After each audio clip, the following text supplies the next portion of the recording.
Hey everybody, it's me, Paul Fontaine. No Jeff Hawkins this week. Jeff is off, not unforeseen circumstances. Maybe he'll explain it next week, but hopefully everybody listening and watching, just keep him in your thoughts. Again, I don't want to. It's not my information to share, but hopefully Jeff's going to be doing all right, and he'll be back next week. So you got me solo. We'll see how this goes. I'll be paying attention to the chat and maybe help direct some of it. I might need you guys' help. If I missed anything, you can let me know and I'll point it out. Before we get going, Jeff and I usually will talk a little bit about the news. And the thing that sprung to mind for me this week was the news that Stephanie Vacour, who just wrestled on Forbidden Door, 13 to 11 days ago, I think, against Mercedes Moné, has signed with WWE. A lot of people thought she was going to be going to AEW. She had gotten an offer from them, but apparently she's always had the desire to work for WWE, and she decided to go there. And looks like she's going to be starting in NXT. Shawn Michaels tweeted out today, we'll see you in Orlando. Looks like she might be keeping her name, but that sometimes they'll announce a name and then they'll change it when they start. I've seen mixed feelings on that. I can't see them having a Stephanie in the company. So if anything, maybe she keeps her last name, or they just give her a completely different gimmick. They do the thing that they did with Finn Balor, maybe, where introduce her as Stephanie Vaquer and then have it changed to the new name, like they did with Fergal Devitt into Finn Balor. So they could do something like that. I think they did the same thing with Kenta as well, when he became Hideo Itami. So could do something like that, I suppose. But I have my doubts. I kind of wish she would have signed with AEW. I think there's better matches for her there. I think they'd probably push her as a bigger star at the gate. But she's good, so she hopefully she'll be okay wherever she is, and she's probably got a much better chance under this regime than she would have had under Vince McMahon.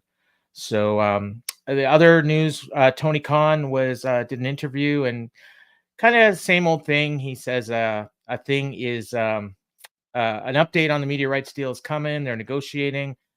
I believe the exclusive window is up, but I'm not positive of that. But it sounds like he's still, he's got offers from WBD and they're still negotiating. So hopefully there'll be news soon on that. He says it'll ensure the company's profitability for decades to come. So hopefully he's right. And Miguel brought up, and I was wondering who that was. I saw the tweet from Sean Ross Sapp.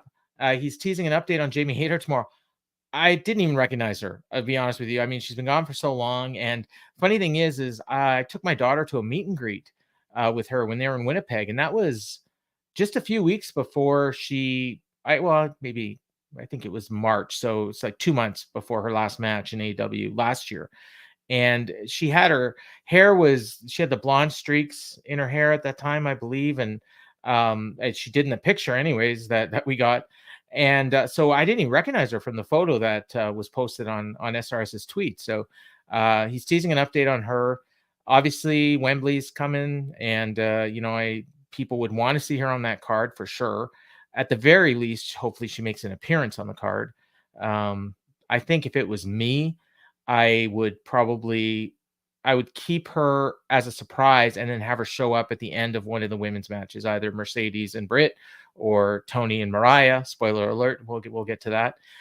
And then have her challenge the winner of one of those matches, and then have the big applause in Wembley, and then maybe they do that match, her return at All Out.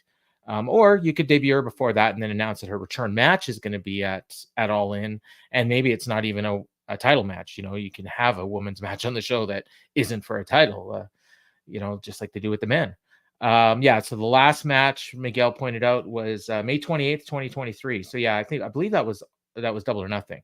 And I would have been there. So either that or it would have been the Dynamite right after it. So and she's returning to a very different company, lots of fresh matchups. I mean, some of the same faces are here, but they're in different places, like the Tony Storm, Mercedes wasn't here, obviously. Britt Baker was, and had a great rivalry with Jamie Hayter.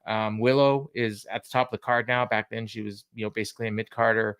Soraya's around, but she's kind of the gatekeeper in that division, I would say.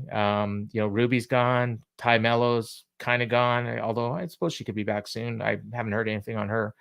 But yeah, it is different. You got Queen Aminata in lurking. So yeah, Athena on ROH could be brought into AEW at any time. So yeah. So yeah, it's interesting time and heating up for Wembley. I mean, what are we, 7 weeks out of Wembley, 2 weeks away from Blood and Guts? So that's the next big thing. And then after that, it's full gear, full bore ahead. I have Full Gear is another pay-per-view. Full bore ahead to Double or Nothing, or Double or Nothing, to All In at Wembley on August 25th, I believe. So yeah, and we got a lot of that card was kind of either teased or flat out announced, and we'll get to that as we do the show recap. Yeah, okay, so it's not just me. Bobby didn't recognize her either. And Bobby points out that he had a love-hate relationship with that episode, loved the beginning and the end, the middle not so much. I tend to agree. I mean, there was one really black spot on this show, in my opinion, and we'll get to that. But the rest of the show, I mean, the main event the first match was one of the best matches in Dynamite history. And the main event was okay. It was good, but then great angle at the end. So, which is probably all anyone's going to remember. Crowd tonight was, I don't know, man. Like, I don't know if it was mic'd badly or, but at times they were loud. I just think it was, I think it was maybe not a typical AEW crowd. It was weird. We'll get into it because I made some notes as I was watching the show, and it was a decent crowd. 4,500. Last time they were in Calgary, which was exactly 1 year ago, it was for Collision, and they did 5,900. So they're down, what's that, 1,400? So about 27%, which is typical for them right now. They're usually down anywhere from 15 to 30% when they return to a market. So, it's still 4,500 is not bad for TV. WWE's got a Raw coming on Monday. They've only sold 5,400 tickets to in Green Bay. So, they're kind of going, they're slowly kind of creeping up. I think the TV's been really good lately. I saw some people commenting in our Discord, and if you're watching or listening to this and you're not in the Discord, shoot GG email gg@fikingmedia.com. We'll get you in the Discord. Lots of talk on Dynamite days. Like, there's we have the Dynamite thread, and there's usually like 600 comments in there. So lots of chatter. And I saw people calling this one of the best Dynamites of all time. I wouldn't say that just because of that one thing in the middle, but it's good. And I thought last week was one of the best shows they've ever done. So, and then the 2 weeks before that were pretty good as well. Very, very good, honestly. So, next week is a loaded show. We'll get to that. And then Blood and Guts in 2 weeks. So, I don't think this string of good shows is going to end. And I really do feel like the key for Tony Khan is, if he's going to book a good show, is stick to what you do well, the wrestling. You got some really talented wrestlers on your roster, and they could do some really good matches. And some of the other stuff, and actually there was another segment I hated that was not the one everyone's probably thinking about, and we'll get to that too, and it wasn't wrestling. So it's we'll get into this show. One thing of note, and I don't know if this has ever happened, other than when Danielson and Hangman, when they did their 1 hour draw. I think it was a 1 hour draw, right? Or because Kenny and him had a 30-minute draw.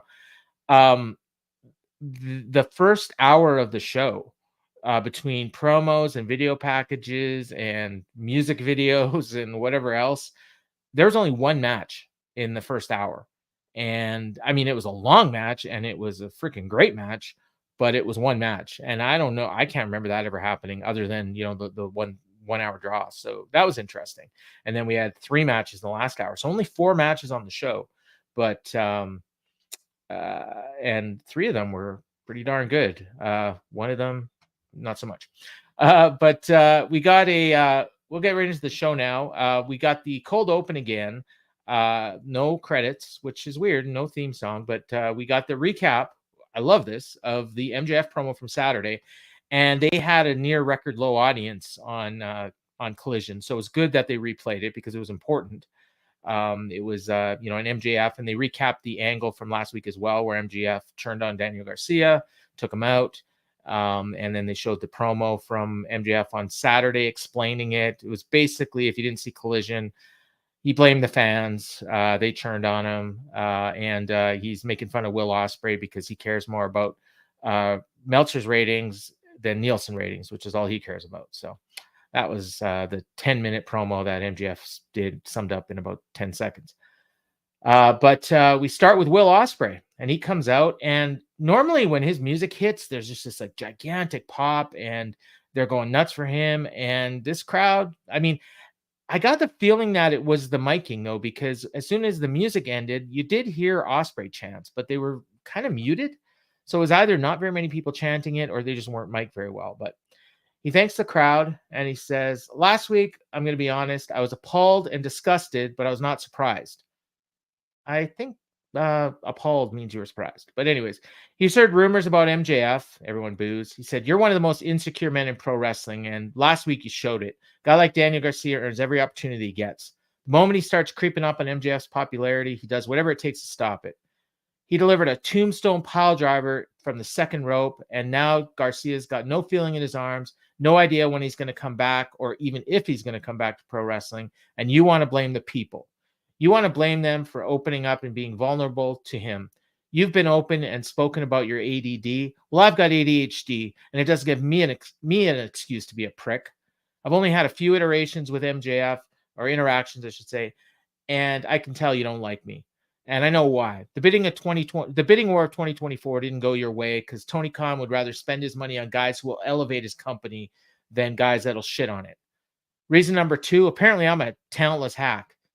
You're welcome to that opinion, but last time I checked, I'm in Calgary, and these are educated, smart pro wrestling fans, and we can all agree I've got more talent in my left nut than you got in your entire body, bruv." Fans chant Ospreay for that one. Says, "The main reason you don't like me is I remind people of the main identity of AEW. I represent the foundation of this place." I thought that was Garcia. Anyways, "You came swatting back after your injury with a tattoo that said AEW and bet on yourself, but it should have said all about myself, you selfish little prick. You only care about yourself. I feel that from the very moment I stepped foot in AEW, I've been cleaning up someone else's mess. I respect you, Max, but trust me, some people are going to cheer you for being a scumbag, and that's fine. They can do that. That's the best version of MJF, but it's the same old shit for about 5 years, but it's still the best version of you. Now allow me to show you the level of the devil is ground floor, and I'm on the top floor skyscraper, bruv. And this week, I'm not in England after my Nam passed away. I'm here in Calgary, and I'm after a fight. So if you're back there, get your ass out here, and let's handle this, son." And MJF's music hits, and instead of that instantaneous pop that he always gets, we get boos. And I noticed here that Nigel was on commentary, and MJF doesn't come out. And instead, we got a video. Before we get to the video, I'm just looking at the comments, and Bobby points out, "Is Okada the only person that MJF can't eat alive on the mic?" Or Ospreay, sorry, the only person that MJF can't leave on the mic. Hard to say. I didn't love this promo from Will Ospreay. I gotta say, I just didn't like the theme of it, and I find it kind of weird that he's claiming to be the foundation of AEW, even though he just got here a few months ago, and meanwhile MJF's been there since the beginning. And I suspect MJF will bring that up at some point, but it's all right. Like he's getting used to these North American promos, and this crowd just wasn't into him as much as most crowds are. But we got a video from MJF, and he says, "Look up here, Will." He says, you're doing great." And he's drinking some wine, and he said, "You thought I was going to come out there? These people don't deserve to witness my greatness, William. I've beaten all their favorites. They all fell beneath my feet. You think you're any different? You're a joke. You're a flavor of the month. I don't have to murder myself like you do. You wrestle for them. You're their dancing toy monkey. Eventually, they'll say they've seen your routine and they'll get tired of it. Difference is I'm not replaceable. You, on the other hand, they'll call the next flippy guy the best in the world. Great wrestlers are a dime a dozen, but I'm a generational talent. You get in the ring with me, you're going to be exposed. You want MJF? You want me to wrestle tonight? No. I wrestle for the betterment of all elite wrestling. So I got a proposition for you. Next week, MJF versus Will Ospreay for the international title. You're not going to be wrestling for stars. I'm going to be punching you in the face until you start seeing them. And crowd boos at the end of his promo. And then Will says, adorable, Max. I'll see you next week, you little bitch. I like the way he closed. I got to say that. And we're getting MJF versus Will Ospreay next week on TV. So that's the match everyone thought it's going to be Wembley. I still think it's going to be Wembley. I think I don't know if we'll get an inconclusive finish or, maybe we'll get a decisive pinfall and we'll just do the rematch. I don't know. Controversy of some sort. But last year, if you recall, MJF I think he wrestled Adam Cole to a draw. And then they did a rematch at Wembley. So maybe they'll do the same thing again. And yeah, so but either way, we get it next week. MJF versus Will Ospreay, and it's going to kick off the show. So they're clearly loading up next week. 250th episode of Dynamite next week. We got a video package on the Owen. Really good package. Explained how Danielson Page got there. They told us that Jeff Jarrett's special enforcer. I like this because, again, some of the episodes of Dynamite lately have not had great ratings. I assume tonight we'll probably do pretty well because I don't think there was much in the way of sports competition. I think we do have a pretty big. Do we have a Copa America game? I think so. Tonight? Yeah, there is a Copa America game on tonight. So we got that. There's baseball, but I mean, not a lot. And this led into the Owen final, which was Bryan Danielson versus Hangman Page. This match was incredible. We knew it was going to be, but these guys, when they had the match I referred to earlier, the draw, that was my match of the year for whenever it happened. I think it was 2022. I think I gave it 5.5 stars. I liked it a lot more than a lot of other people did, but I thought it was great. Right at the start of the match, Nigel says, I'd really hate if someone got involved here. And I think like he threw that in there because I think everyone was just waiting for him to do something. And people have been expecting, well, maybe we're going to get Danielson versus Nigel at Wembley. And that's been, a lot of like hardcore fans, insiders, whatever you want to call them, have been, thinking that match was going to happen ever since last year. And so if Danielson wasn't going to win this match, maybe Nigel's going to get involved, and then we're going to see that. And then, of course, Hangman would win, and he'd get the match with Swerve at Wembley. So he's out there as a special enforcer, and he's basically sitting on the ramp for the whole match, or most night, up until the last couple minutes. He was just sitting there, and when he needed to, he'd get involved, and we'll get into that. But he pretty much, was just a baby face. Danielson's back and neck were all taped up. These guys hit hard for this whole thing. I didn't see how long it lasted, but it felt like 30 minutes, maybe longer. Danielson hit Hangman with a toe, banged his neck into the barricade and started selling it. Shivani was concerned about his neck. Hangman tossed Danielson out of the ring going into the break. Come back. Crowd's dead with Hangman in control, but they got back into it after they noticed that Danielson was bleeding. I guess he did something in the break, busted himself open.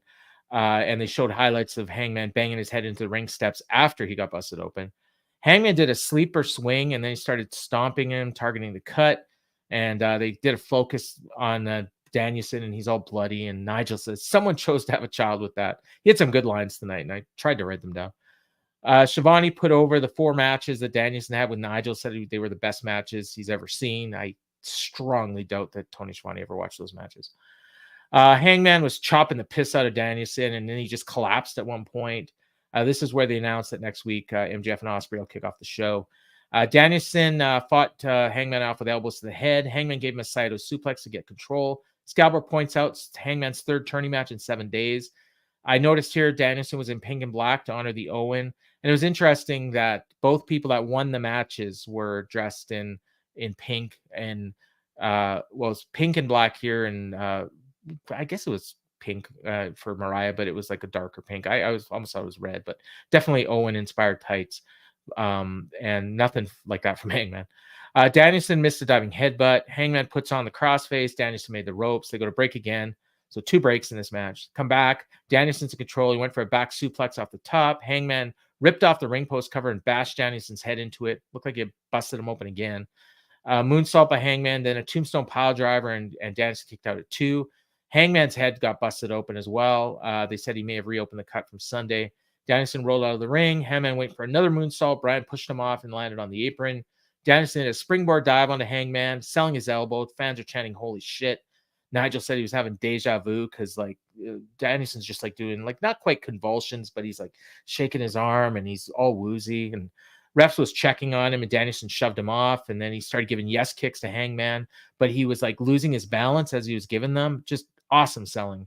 And then he missed one, and then Hangman gave him a pile driver on the floor. Ref jumped right in, and he looked like he was going to stop it. Jarrett runs in, and he's checking on Danielson. He's telling him it's not worth it. Don't do it. Doc Samson's there as well, and are you okay? Danielson again was busted open. He's got blood streaming down his face. Hangman shoved the doctor away. Pie-faced Jarrett. Ref starts canning Danielson out. Take it his sweet time. Danielson was going the wrong way up the ramp, and then he turned around and he got back in just for the 10 count. And then Hangman immediately started pounding on him, ripped off the tape from his neck, and he's very deliberate, which to me, it kind of almost gave away that he was going to lose. He missed a lariat. Danielson hit the Busaka knee, but he couldn't get up to pin him. They went head-to-head in the middle, and Hangman headbutted him. Then Danielson headbutted him, and then they went back and forth before Danielson hit 3 in a row, and then he dropped him with a round salt. Hangman landed on his feet with a moonsault, and Danielson did the same. Danielson went for another Busaka knee. He accidentally hit the ref. Hangman hits a discus lariat on Danielson. Then he took off his belt, started whipping Danielson. That brought Jarrett into the ring. Hangman stopped with Danielson. Then he went to Jarrett, shoved him down. And then Jarrett took off his shirt and revealed he's got a ref shirt. So now he's the ref. Danielson rolled him up, and Jarrett counted, clean. Counted to 2. Great near fall there. Danielson put on the bell lock, gave it up quickly. Then Hangman reversed and hit him with a dead eye. I thought that was the finish, honestly. And then Danielson kicked out at 2. Hangman said it was a slow count. He was yelling at Jarrett. Hangman hit the buckshot to the back of the neck. I thought that might be it. Jarrett checked on him, and then he went for another one, but Danielson ducked it and pinned him with a back cradle for 2. And I thought that was a finish as well. So I'm just biting on every one of these. Hangman puts on the crossface, and he's gouging the eyes as well. Fans started chanting "Fight Forever." Hangman pulls him into the middle of the ring. Jarrett, he had been choking him with the belt as well while he had the crossface on. So Jarrett got the belt away.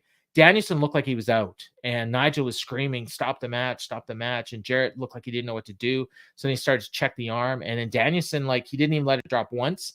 And then Danielson kind of reversed it into a pin while Hangman still had him in the crossface, and Jarrett counted the pin. This match, and it 3 count. This match was amazing. Hangman just left, stormed out of the ring, didn't get into it with Jarrett, didn't get into Danielson, he just left. Jarrett hugged Martha Hart. They brought the belt down to Danielson with Martha. So just a great match. Just checking here the comments. Bobby, great match. Could have done without the ref bump and Jarrett becoming the referee, but I see why they did it. I honestly think they were just teasing that it was going to be something. Like everyone thought Jarrett was going to turn, so that's why they did that, I think. But yeah, I agree. They didn't really need to do it for where the match went. But yeah, lots of great near falls.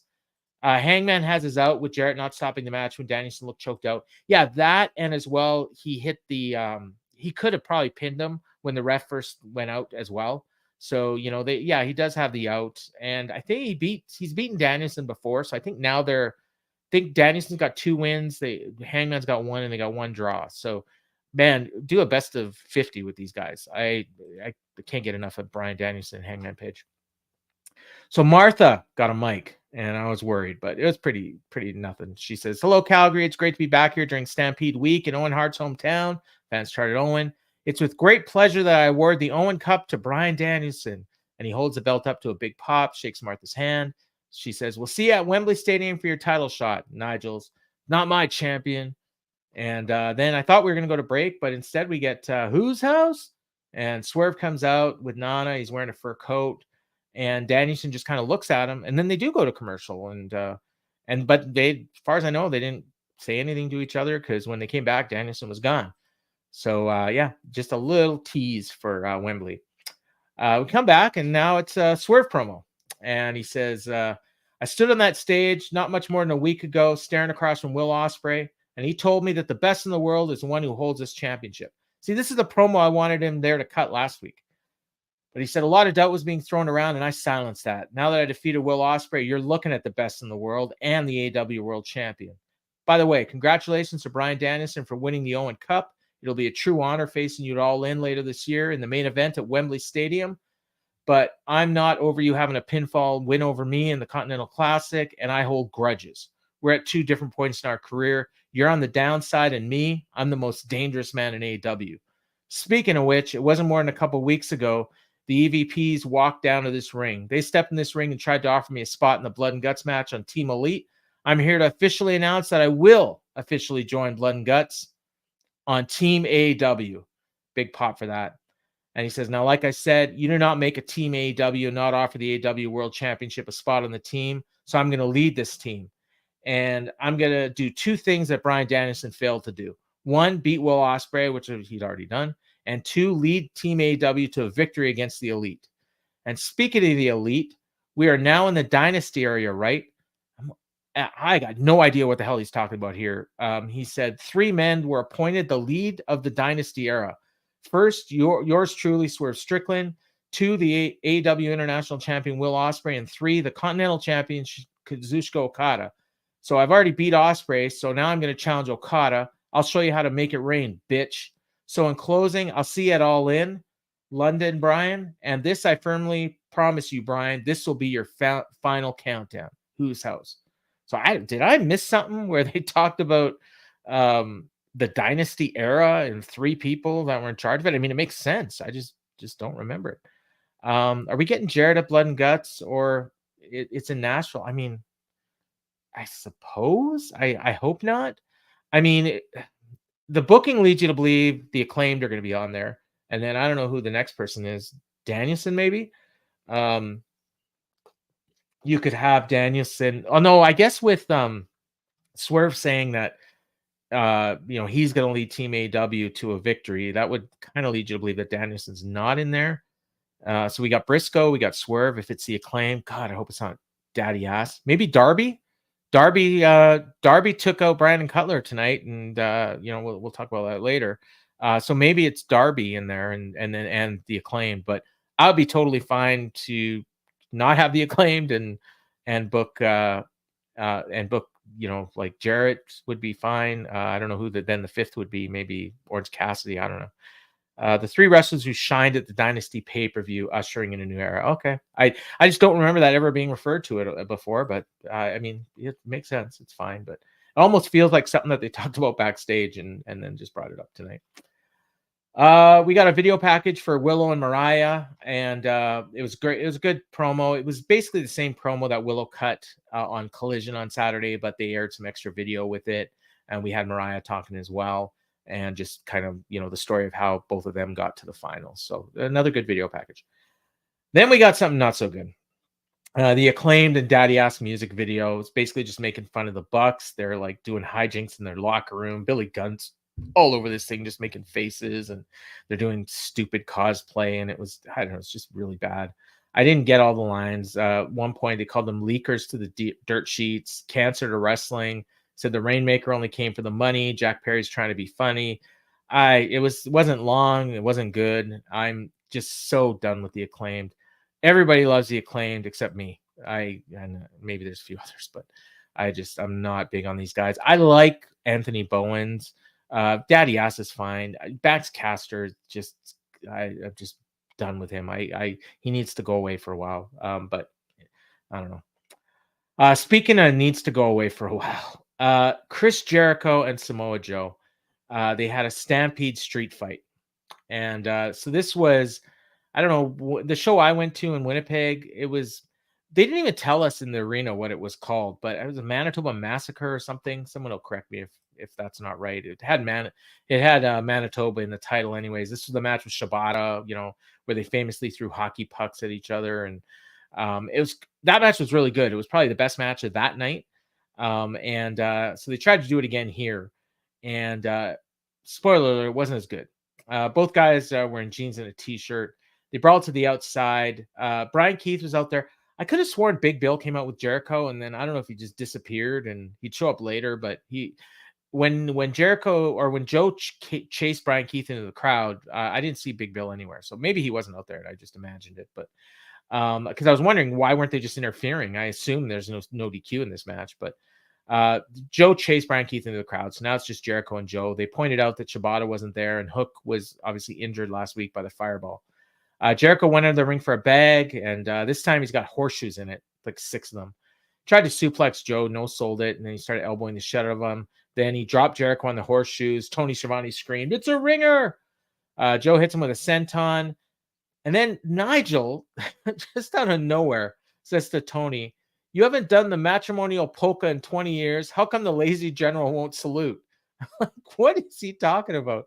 And Shivani was just like, he didn't know what to say. And I don't know what brought that on, but it was funny, but it was weird. But I mean, it was probably the best thing in this match.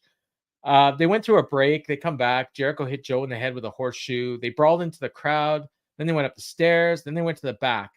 And here's where it got stupid. There's a table with coffee on it. And I mean, this table, like, it looks like it's probably been there for, an hour, 2 hours. Like, and then there's a cup sitting there. And Jericho grabs the cup and throws it in Joe's face. And it's supposedly hot coffee. Joe is touching his eyes for a second, but then he just put Jericho in a coquina clutch. Then all of a sudden, Big Bill just pops in out of nowhere, hit Joe from behind with a chair. Then Brian Keith showed up from one of the tunnels, and they're beating him 2-on-1. And there's a forklift sitting there with a pallet on it. And Jericho, they had pointed out Martha Hart had given him a belt buckle. They mentioned this early in the match, and here Jericho's got the belt on. He takes it off, and he says, "Thanks, Martha," and he clocked Joe in the face with it. And then Bill chokeslammed him onto the pallet. And then Jericho gets in the forklift. Some dude, like, I didn't know who it was. I don't know if it was a wrestler. Like, I thought it looked like Cedric Alexander. I have no idea who this was. And he's trying to stop Jericho, and Jericho's just not listening to him. Aubrey's like, "You can't do this, Chris." And Jericho just looks and he goes, "Hi, guys." And then he drove the forklift through a wall with Joe on the pallet. You could hear some holy shit chants. Joe's gone, and then we later see him in a pile of rubble. Cole Cabana was on the screen. He's looking all confused. And then the doctor just stopped the match, and you hear Justin Roberts, "Your winner, Chris Jericho." And that was it. And Jericho says to the screen, "How does it feel, Samoa Joe?" Ha ha ha ha. And off to commercial, and that was that. This was terrible. Yeah, I didn't point this out. The wall looked like it was made of paper. Like, there is nothing to this quote unquote wall. Bobby, I don't want forklifts involved in the finish. Hokey cartoon stuff. Totally agree. Back to the previous thing Bobby pointed out, I wouldn't mind seeing Bowens as a single. Yeah, I agree. I've been saying that for a long time. Bowens, I think, could have a nice little run, TNT, international title, something like that. He'd be really good. We come back from break, and they're still going with this. There's a stretcher stretching out Joe to an ambulance. Doc Samson's out with him.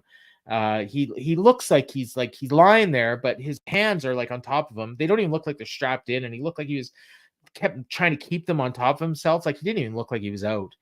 And Joe and Big Bill Jericho, Big Bill, and Keith were watching from the side, and "Bye, Joe. Bye. Thanks."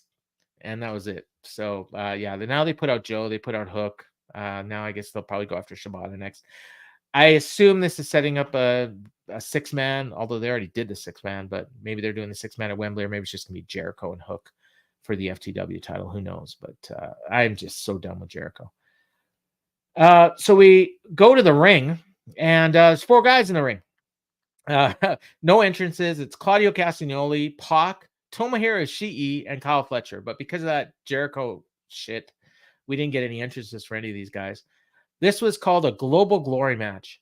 And this was awesome. I mean, this was a sprint because I don't know how much time it was, but I mean, it feels like they crammed 20 minutes worth of work, 20 minutes worth of awesome work into about 10 or 12 minutes.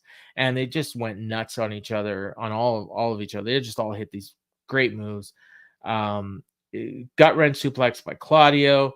At one point, I was on Ishii. Tony Schiavone pointed out they'd wrestled in 41 countries and 6 continents. They went through the crowd. The crowd was dead, but immediately they picked up when Pac hit a poison rana on Fletcher. Claudio hit an uppercut on Pac. Ishii clothesline on Claudio, took down Fletcher. Fletcher hit him with a spinning tombstone. Ishii kicked out at 2.99. That got This Is Awesome chance. Ishii headbutted Fletcher off the top rope. Claudio hit a giant swing on Fletcher. Huge pop for that. Put on the sharpshooter, and the crowd went nuts.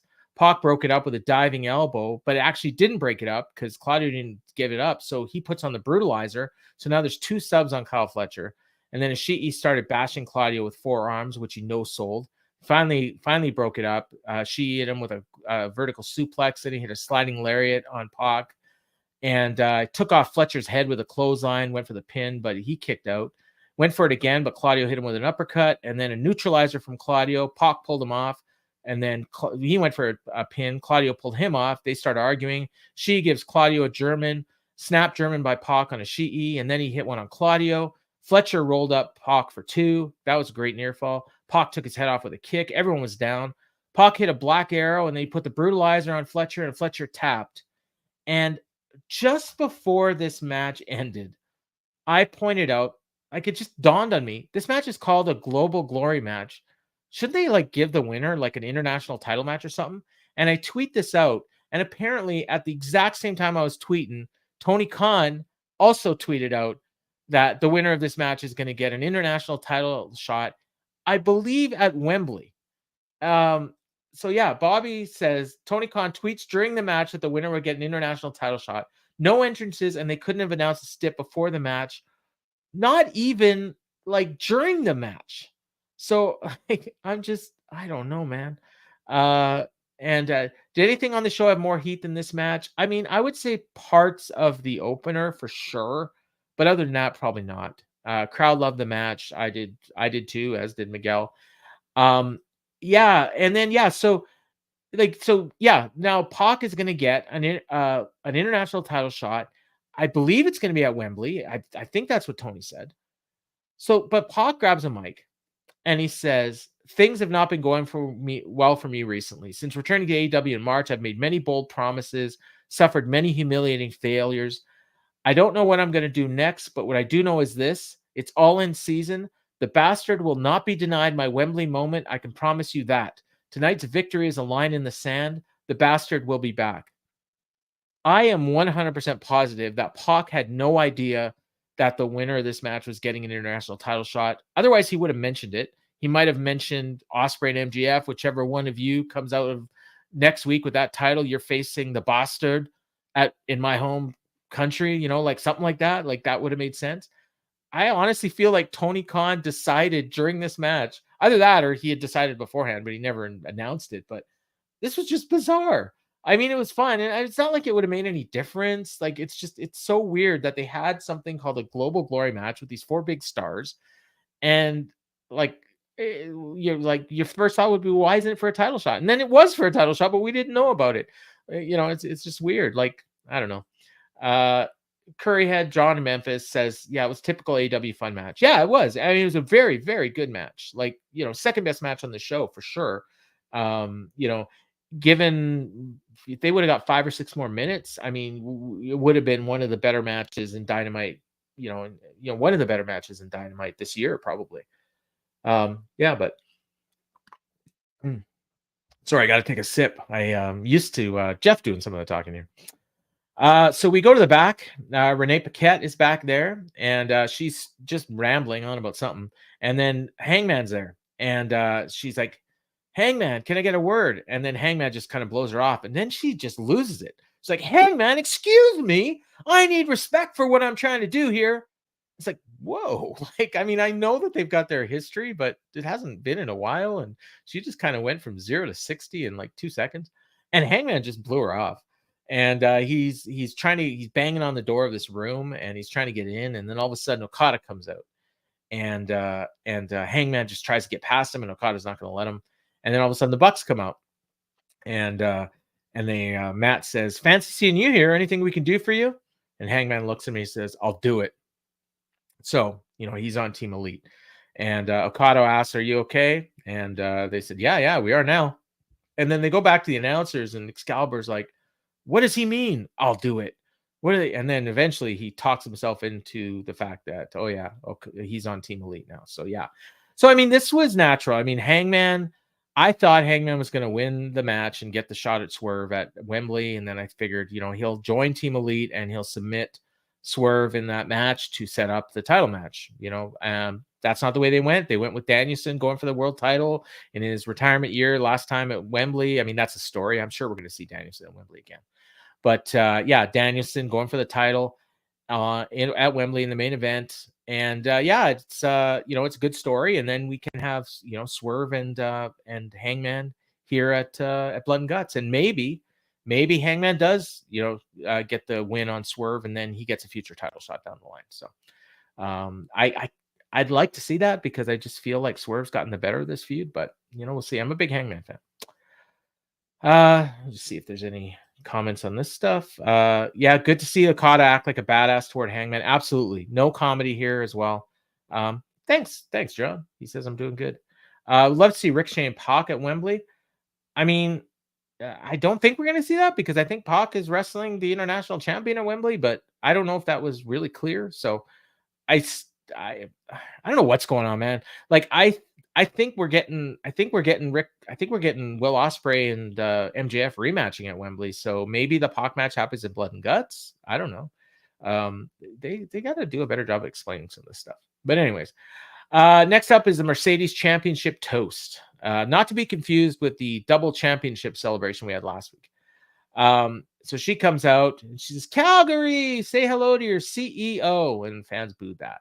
She says, I'm so honored to be there for you tonight to celebrate my double championship victory. First off, I want to shout out my boys, the EVPs, for the extra security out here. And she goes, because I will not be interrupted. And she says, before we celebrate, I want to set the record straight about past, present, and future. These two titles are the past, present, future because I'm the best there is, the best there was, and the best there ever will be. The crowd hated that here in Calgary. And Nigel claims he's never heard that before. And as far as Britt Baker goes, wake up from your stupid fantasy about facing me at All In. If you did face me, I'll leave you with more than herniated discs and a stroke. I'll leave you for dead, bitch. So grab your glass, let's pour a little toast and raise it up to the greatest of all time, 2 belts, Mert. And before she can finish her sentence, Britt's music interrupts. She comes down to the ring, Mercedes bailed, and Excalibur says that Britt will not get her Wembley moment. So that's 2 people talking about Wembley moments. I think it's the new WrestleMania moment, which is fine. It's their signature event. They should market it. Fans are chanting DMD. Mercedes left through the crowd. That was it. They didn't touch, and we didn't hear from Britt. So that was that. We come back from break, and I think I might have missed a couple seconds of this, but it's basically a Darby promo. He's back. He's there in his pink coat, and he said, Elite, you thought this was over. Dynamite 250, we're just getting started. So I'm calling you out for next week. And then he leaves, and behind him, Brandon Cutler's laid out. And so that's the Elite's lapdog. And next week, he's going to go after Matt and Nick, I guess. And I would expect we're going to see him on Team Elite. So they do the entrances for the main event. And Mariah, as I pointed out earlier, wearing pink and black. So different shade of pink. But this was more like the Bret Hart pink, whereas earlier Danielson was wearing the Owen pink. So just a little bit of a lighter shade. And Willow was dressed in yellow and black, which for younger people may not remember, was what Owen wore in the Nation of Domination when he was in there with The Rock and D'Lo and Godfather, Mark Henry. It sounds crazy, but that was the group. And it's kind of cool that Willow, the black woman, was wearing the Nation of Domination gear. So Tony Schiavone pointed out we have an overrun, which is good because there was only 11 minutes of the show at this point. And that if Mariah wins, she's going to face her mentor. And if Willow wins, she's the first ever 2-time winner. So even though I think pretty much everybody expected Mariah to win because, that's Mariah and Tony is the match. There was a story here about Willow winning, becoming the first 2-time winner. At some point, somebody's going to be the first 2-time winner. So they pointed out next Collision on Saturday. The only thing they've announced, even though they're taping it tonight, was Claudio Castagnoli versus Tom Billington, the nephew of the Dynamite Kid. So this will be his second AEW match. Last time he fought Dax Harwood. Wrestled. Yeah, they like to say fought.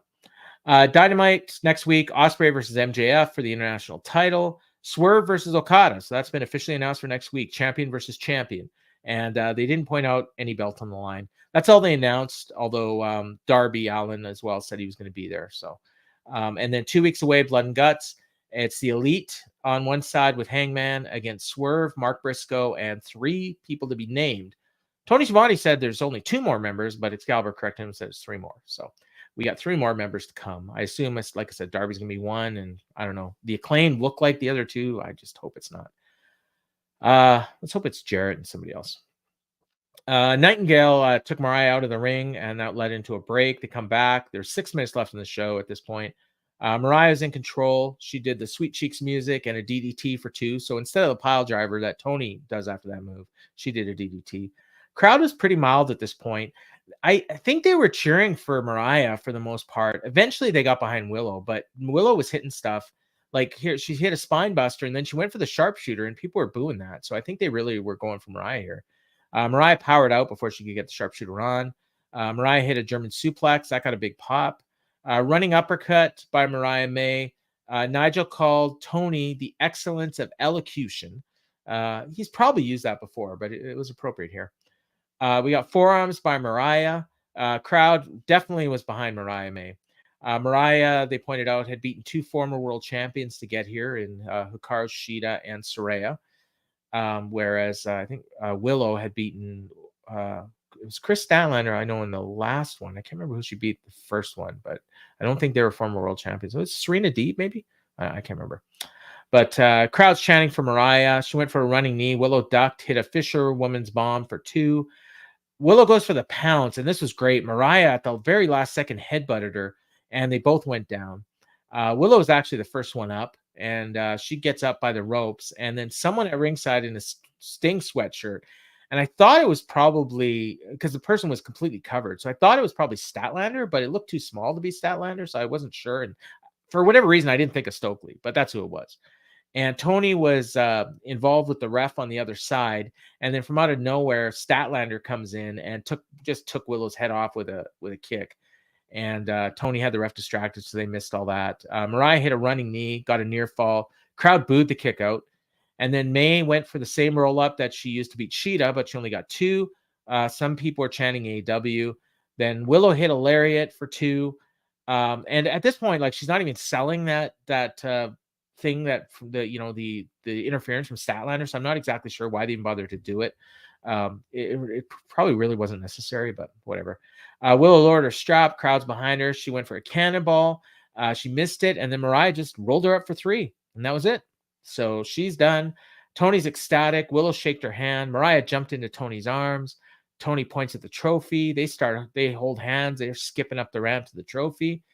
And then Tony's looking at the trophy. Mariah grabs the belt.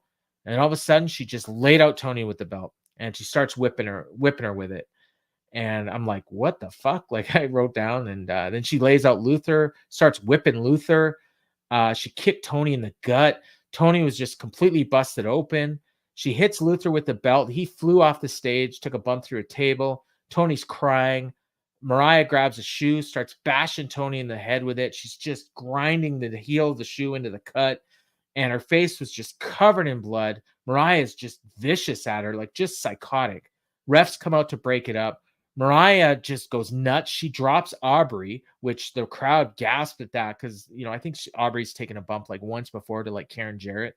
So, like that's somebody that, oh man, you touch Aubrey, shit's on.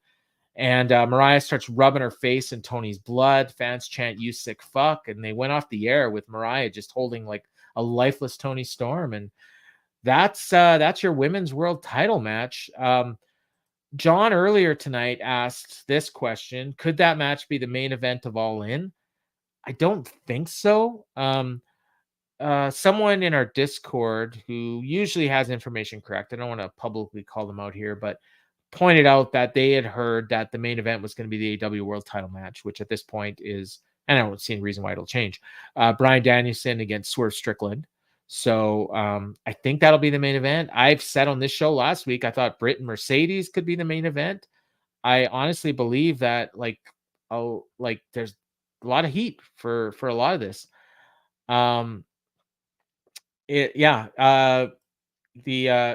John said this is the first time AEW strongly booked both women's championships for a major PLE.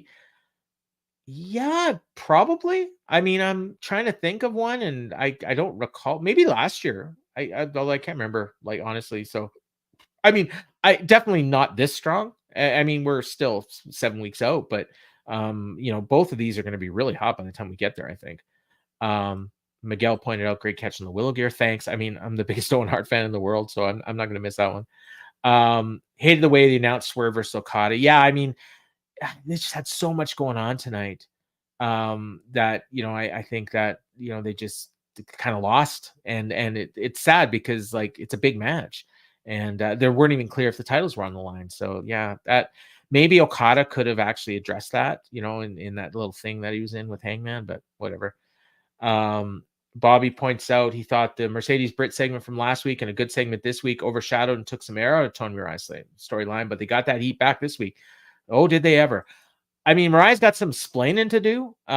This kind of came out of nowhere, so I'm kind of like confused by it, but I'm also intrigued. And clearly, Mariah, like, I feel like Mariah and Harley Cameron somehow got to get connected. Maybe Harley turns on Saraya as well, and like, because I think those two would be gold together. I know they're friends in real life, and they're both kind of unhinged. So those two together would probably be a great team, I think. But Tony was definitely the baby face, and Mariah was definitely the heel. But I have a strong suspicion that the fans are really going to love Mariah coming out of this. So it's going to be interesting, and especially at Wembley. So Miguel points out it felt fresh, raw, and violent. Yeah, it definitely did that.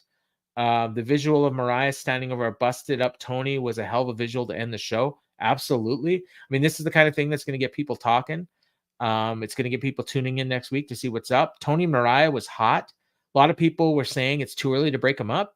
I mean, they did it, and they did it well.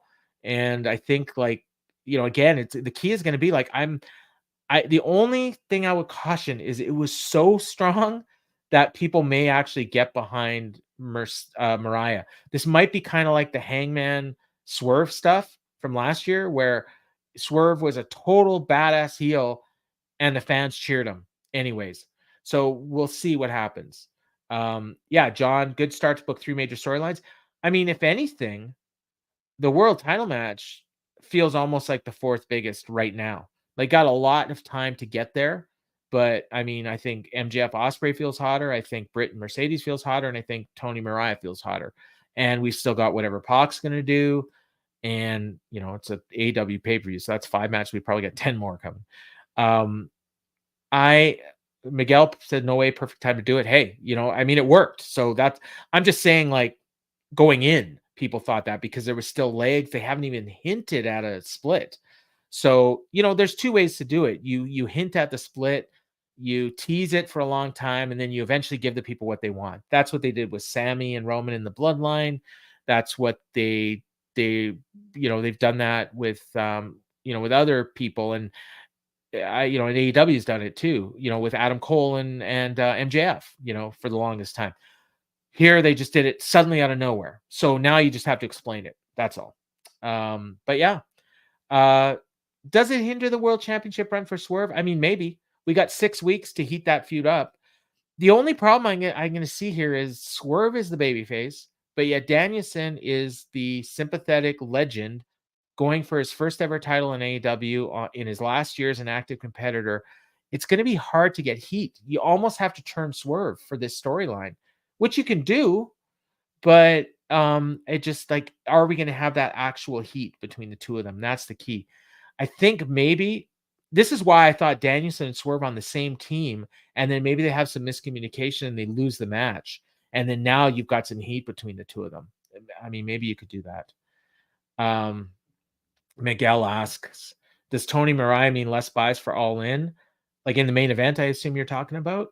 I don't think so. I say they do it and use a hometown crowd to make Mariah May a made woman. I'll say this. I don't think it matters what main events the show. So in that sense, you're right.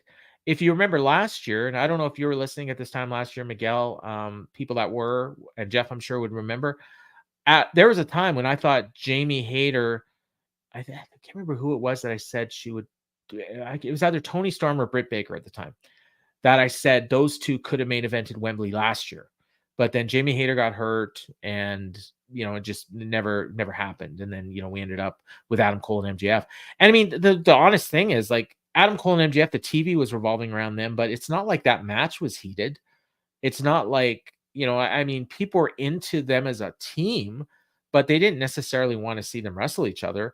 And I think, like, a lot of people expected that that's what we were going to get this year with Mariah and Tony.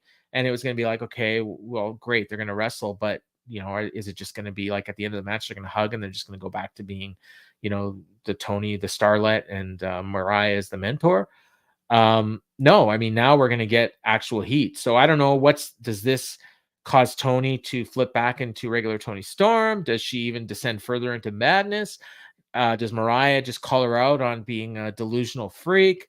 She's going to say, I suckered you in and I got what I wanted. Now I'm taking your title. Like, I don't know. I don't know.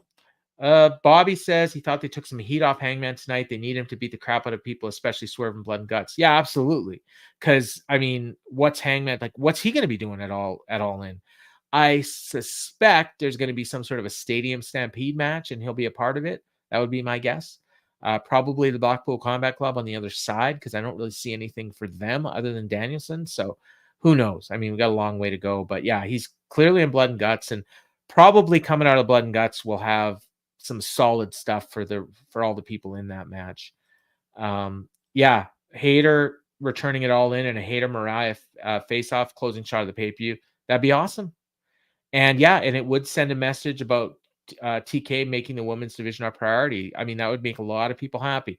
I mean, when we talked about it last week, these are all the same reasons I was talking about Britt and Mercedes as the main event, possibly.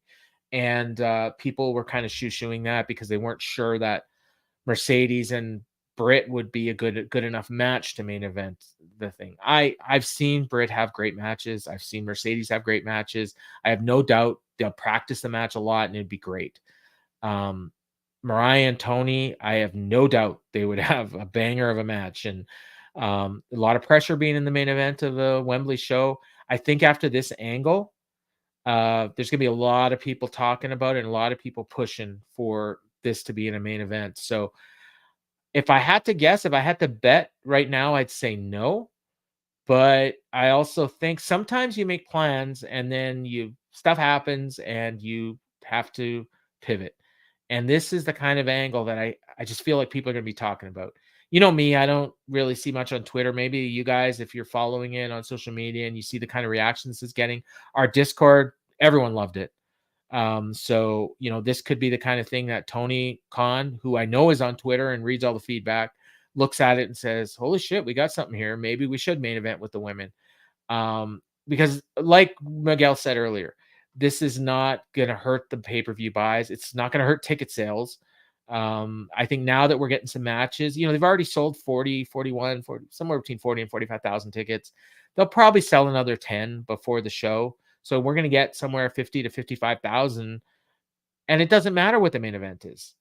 So, yeah, after Forbidden Door, you eventually have Mina involved in the Tony Mariah storyline. Yeah, unless WWE signs her. I don't think that's going to happen.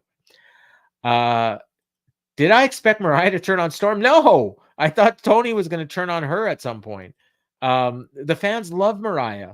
So this is, like I said, it's going to be so tricky because I'm trying to think of an angle where this happened, where it didn't work out the way they expected, where like somebody turned and then the fans ended up getting behind the person that should have been the heel. I know it's happened many times before, but I feel like that might happen here just because like people love the idea of a violent woman who is unhinged. And then you got Tony, who's probably going to be crying and going to be acting. And just, I think Luther, maybe that bump was writing Luther off, which I'd be totally fine with. And I think Mariah is going to need an ally. And again, I'd go back to that Harley Cameron. I think they'd beat gold together. But yeah, I'm really interested now. And that's the thing.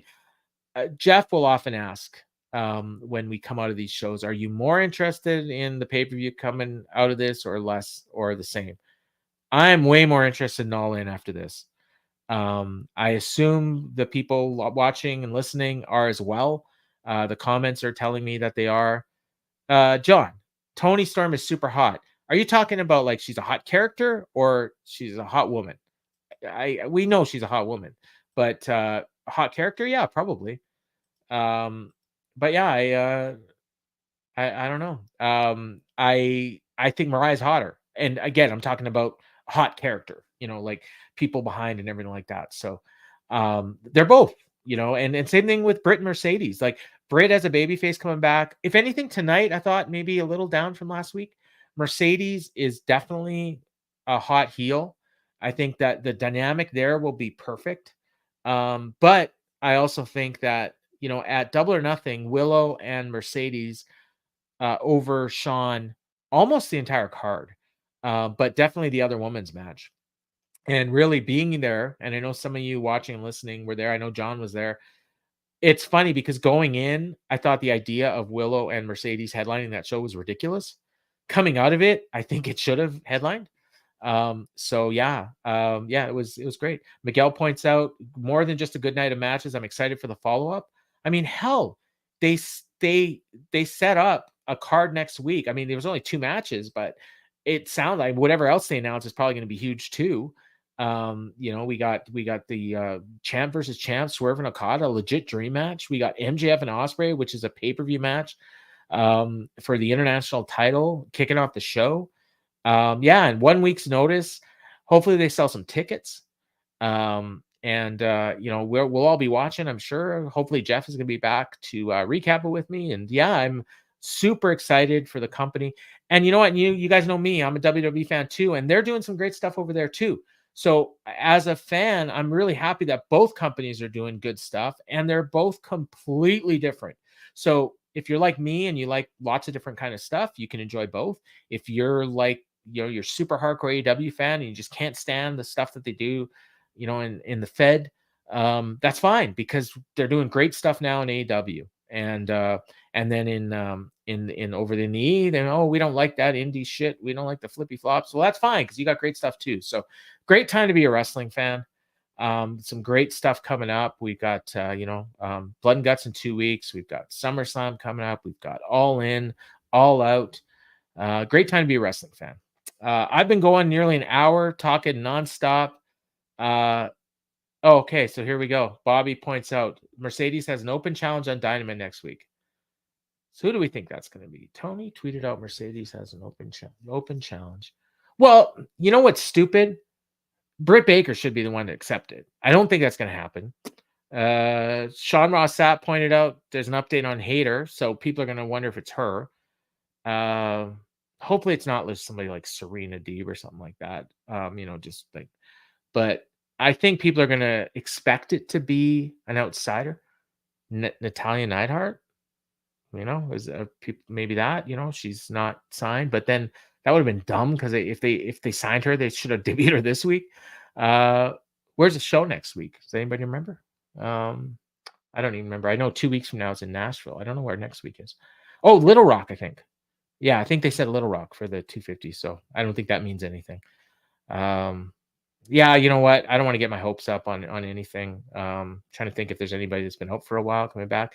Yeah, Natalia's contract's expired. Now it's possible she re-signed. But it did expire. So it's possible. There's been no word on whether or not she re-signed. She hasn't been on TV since her contract expired. But you'd think that if they signed her, they would have debuted her this week. So, although, I mean, that would be a shock to have her show up next week. So, Ricochet can't challenge for the women's title, so that's out. So yeah, I don't know. I don't know who else is available. But I'm sure there'll be some talk. So, we've got, you know what? There's that match on Saturday in San Jose. Take a look at who those 3 or 4 women are in that match. And see, maybe one of those women will be around to challenge Mercedes next week. So we'll see. We'll find out next week. Like I said, I've been going over an hour here, and I didn't think I'd last this long. So I want to thank you guys for keeping the chat going. And if you're listening on audio, I want to thank you for listening. Hopefully my voice didn't annoy you too much for an hour. Next week, hopefully Jeff's back. If he's not, again, hopefully he is, but if he's not, I'll try to line somebody up. This was totally last minute. I think it was during the show that Jeff let me know. So otherwise I probably would have lined up a co-host. So, yeah, I'll be back next week. Hopefully you guys will be too. And till then, we'll talk to you next week. So for Jeff Hawkins, who's not here, and for all the good folks here at Fight Game Media, this has been the Dynamite Show. Later.